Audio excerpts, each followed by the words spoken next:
day 2 of Big 12 Media Days. We are wrapping it up. I'm here with Fake Malik, who, well, that's what I'm calling him, who's now armless because they're getting ready to put him away. So, yeah, this is a little depressing, but Anwar could not join us today for the recap, so y'all are stuck with me. Sorry about it. Today was eventful, to say the least. We heard from Texas, Oklahoma, Baylor, West Virginia, and K-State. A lot of stuff went on, even with those other teams, but I know you guys only want to hear about Texas, and since I love you so much, I'm going to tell you about Texas. My big 3 takeaways, or what I was surprised about any of that from today was, first of all, Charlie Strong did answer a lot more than I thought he was. You know, they have the general presser, and then they have the breakout sessions, and Charlie was just very talkative, and, you know, I got to ask him a few questions, and the questions I asked him one time, I asked him, how did he feel about these young guys at Texas, the DBs, referring to themselves as DBU? We've talked about this in videos before. Y'all have asked me. I'm kind of against it, and here's what he had to say. Well, they had to earn that title, and it's, you know, like, it's a title that's been a part of the program. So they just need to play well. If you want to call yourself that, you need to play well, and then you get that respect. Mm-hmm. I also asked Charlie Strong. Well, actually, I asked all the players, but first I'll talk about Charlie. Which loss at Texas has been the hardest for him?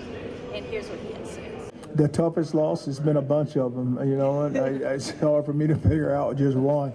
And a loss, all of them are tough for me. I can't swallow a loss. I don't care who it is, and it's been a bunch of them, and it's hard for me to get over a loss, and, you know, and I know that you can't have short memory because you think about it all the time, but all these losses are hard on me. They are tough because I just expect us to play better and be better. So it's clear Charlie Strong does not like losing. I mean, I'm with him. As a fan of sports, kind of sucks.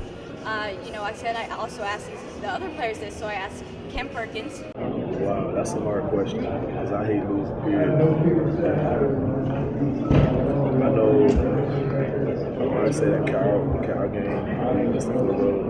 That happened. That was devastating loss because we worked so hard, we came back. You know, we had the energy on our side. We were ahead, but we was like, let's get it. But you know, came on hard. Paul Boyette Jr. I prefer to say the Iowa State game. That probably like really frustrated me. But I mean, it was out of my control after the buzzer time. But I mean, at the end of the day, it still bothers me. Mm-hmm. But I think for the most part, I know for me, being a senior and my fellow colleagues up here, I think for the most part, we know what real work and what preparation has to be put forth and going out and winning every game. And Dylan Hayes. Hardest loss. It was great. You know, when LeBron got up there. It's either TCU last year or Notre Dame. One of those two. Mm-hmm. Is there a specific reason those two? Well, I mean, obviously both two we lost by a lot, but I would say just kind of the disappointment Notre Dame being the first game of the season, and then we come back and we beat Rice, and then we lose it to Cal by extra point, and so that was close. But then I think after that we're like, okay, we're going to turn around, we start conference, and then we go back to square one. So I think that's kind of what made that more difficult than the others. I really enjoyed their answers, actually. I found it very interesting that, one, they all had different answers and different reasons for those answers, and two, none of them liked to lose, but the fact that they were, all except Charlie, were able to name one specific game that was so hard for them, I found that really cool, and I'm really glad they were able to answer that question for me. As I said, I asked Charlie about these young guys referring to themselves as DBU. I also asked that same question to Paul Boyette Jr., and here's what he had to say. The young DBs. I mean, hey, they have a big shoes to fill. I think you have to be confident in what you're preaching. Live up to the expectation the goals that you set for yourself. Really, I mean, I give the most right respect of saying that. But I mean, at the end of the day, it always goes back to when you turn on the eye in the sky. The eye in the sky don't lie, and I think they go out there and dominate. They have the most upright respect for me saying that they are DBU. Mm-hmm. I think that they got to earn this right. That's kind of obvious, and that's all we need. Earn that right. You can't just claim it just because Texas has been DBU in the past, so they have to reclaim it. Another thing I was impressed by was Dylan Haynes. This guy kind of gets the short end of the stick a lot from Texas fans, Texas media, everybody. He was a great interview. Fantastic, actually. He was very chatty, got a lot of really good stuff from him. And, you know, I even asked him about the Notre Dame game being played on a Sunday. Y'all have asked me about that, and I think that adds so much pressure. And here's what he had to say. I think that does add pressure, just because, like you said, only game on Sunday. So I think, you know, anyone that cares about college football will have nothing else to watch but that game. So there'll be a lot of people watching us, and I'm thankful we got them now at our place this year. And they're gonna have to come in the 105-degree heat, and the black rubber, their feet are like 130 degrees. So you know, it's gonna be an interesting game. It's gonna be a fun game. You know, regardless of the result, obviously we're gonna want to get the win. But regardless of that, it's going to be a really intense and fun game. And I really like the point he made about the Texas heat, because, you know, that's not easy. And I asked him about how that is for them. You know, when they go to West Virginia and play in this cold weather that Texas players have never faced before in this way, he had to say about that.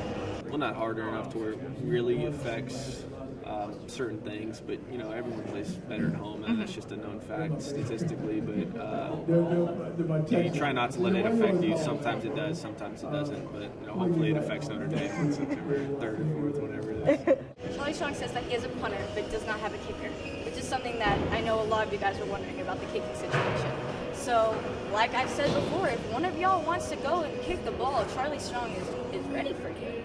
He's ready for you. I need a kicker, and Ryan is finding me one, but I got a punter, but you know, the kicker has been an issue, and it just comes down to how close we need to get the ball to get points, and just to be a consistent goal. Even though you may get it done, if you can't go out there and kick it, then I just have to go for it on 4th down. But another Texas takeaway from today is with Shane Buechele. Obviously, he's not here, but Charlie Strong talked about him a lot. And when he was talking about him, he had the highest amount of praise for him, which is really big for someone who has only been on the campus for a little while and he's a freshman. Charlie's thoughts on Shane really struck me, and I think a lot of the other members, because he really did speak of him so highly, referring to him as a leader, just an athletic person, and just says that he has a presence about him that catches everyone's attention, and that his teammates have so much respect for him. Here's all what he had to say about Shane. well, the thing about Shane is he just comes from an athletic family, and he knows how to compete. But the thing about it, he's getting the respect from his teammates, and that's more than anything. Like our players respect him. You know, like I said last night, me and Blewett was at dinner, and Blewett was talking about every day I walk in that game room, Blewett and Shane, they're on the pool table, and I said, "Who's up?" And Shane started laughing. He said, "Come on, coach, you know I'm up." But you know, then you'll come back and him and Michael Dixon be over on playing ping pong, and he's winning there. But they said this, like everything and everywhere he goes, he's all over the place. We have it now where our freshmen are there, so they work out because they're their class schedule. They work out at 2 o'clock, but Shane's not in that group because he came in January, so he's still with the upperclassmen.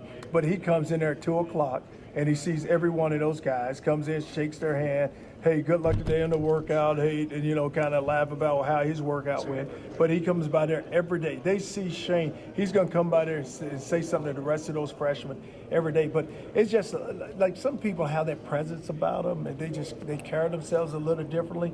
And I don't think that pressure will ever affect him. He's just one of those guys that just have that presence, and he just knows how to work and how to train and how to go about doing things. All in all, this was a good media day. I think it was good for Texas. I think a lot of questions did get answered on part of the fans. There's still a lot of uncertainty as far as the quarterback situation, which everyone wants to know. Charlie said that this will be figured out pretty early into training camp. He thinks that once camp starts, it's kind of going to become clear. He's not really giving us much else about that. Is he willing to start a freshman quarterback? Yes, he is, but we'll have to see, because Notre Dame came, 46 days until college football starts, I think? Is that right, faithfully? I think so. So we're going to have to wait and see then. Thank you guys so much for following us through Big 12 Media Days. It's been a great time for me, and I'm really excited I could be here. Hopefully get some good content for y'all. See you guys next time.